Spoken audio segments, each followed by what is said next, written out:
बिस्मिल्लाहिर्रहमानिर्रहीम। अस्सलाम वालेकुम। भूख लगने से लेकर पेट भरने तक का सफ़र हमारे वज़न को कंट्रोल करने में एक अहम किरदार अदा करता है। ओबेसिटी सर्जरी पाकिस्तान के प्लेटफॉर्म से डॉक्टर अरशद, आज की वीडियो में खुशामदीद।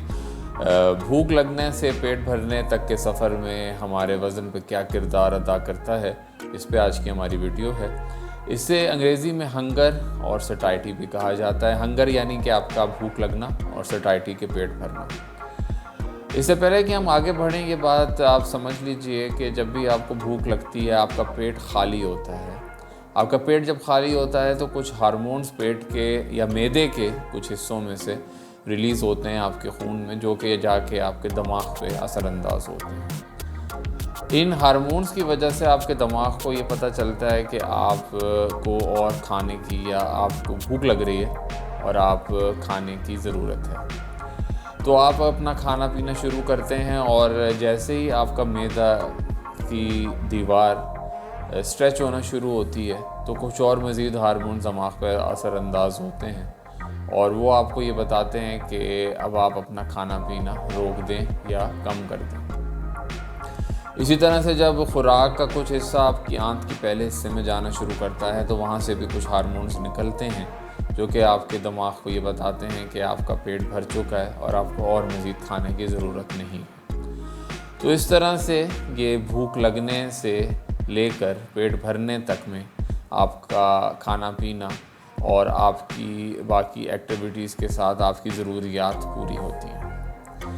ये बात को जानना बहुत ज़रूरी है कि मैदे का साइज़ आपके खाने पीने को बहुत अहम तरीके से उसके ऊपर नज़रअंदाज होता है। अगर मैदे का साइज़ ज़्यादा है तो एक वक्त में आपको ज़्यादा खाना पीना पड़ेगा उस मैदे की दीवार को स्ट्रेच करने के लिए।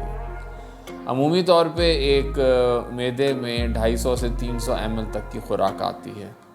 अगर आप मुतवातिर तौर पर ज़्यादा खुराक लेते रहें तो मैदे में क्योंकि स्ट्रेच होने की कैपेसिटी मौजूद होती है तो मैदा आपका स्ट्रेच होना शुरू हो जाता है। जब मैदा स्ट्रेच ज़्यादा हो जाता है तो फिर एक वक्त आता है कि उसकी नॉर्मल साइज़ से ज़्यादा कैपेसिटी बनना शुरू हो जाती है। जब ये कैपेसिटी ज़्यादा बढ़ जाती है तो फिर मैदा नॉर्मल खुराक से पूरा भरपूर भर नहीं पाता है, बल्कि आपको ज़्यादा खुराक लेनी पड़ती है ताकि मैदा भरपूर भर जाए और वहाँ के स्ट्रेच रिसेप्टर्स एक्टिवेट होके आपके दिमाग को ये बता दें कि अब आपको और मज़ीद खाने की ज़रूरत नहीं है।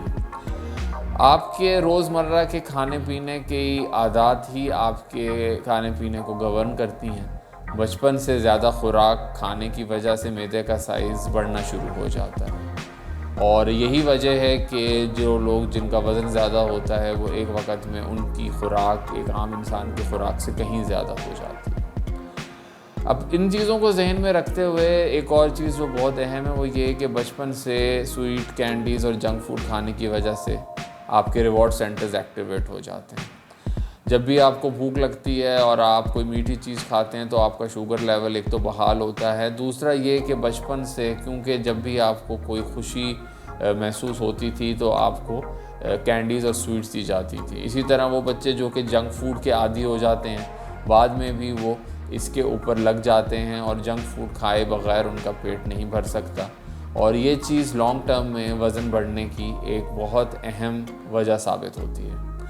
तो इन सब चीज़ों को ज़हन में रखिए और ख़ाने पीने में इत्तदाल और मुतवाज़िन खुराक का इंतखाब कीजिए और ताकि आप एक अच्छी और भरपूर ज़िंदगी गुजार सकें। वीडियो देखने का बहुत बहुत शुक्रिया और आइंदा भी इंशाअल्लाह आपके लिए मज़ीद अहम टॉपिक्स पे वीडियो बनाते रहेंगे। शुक्रिया।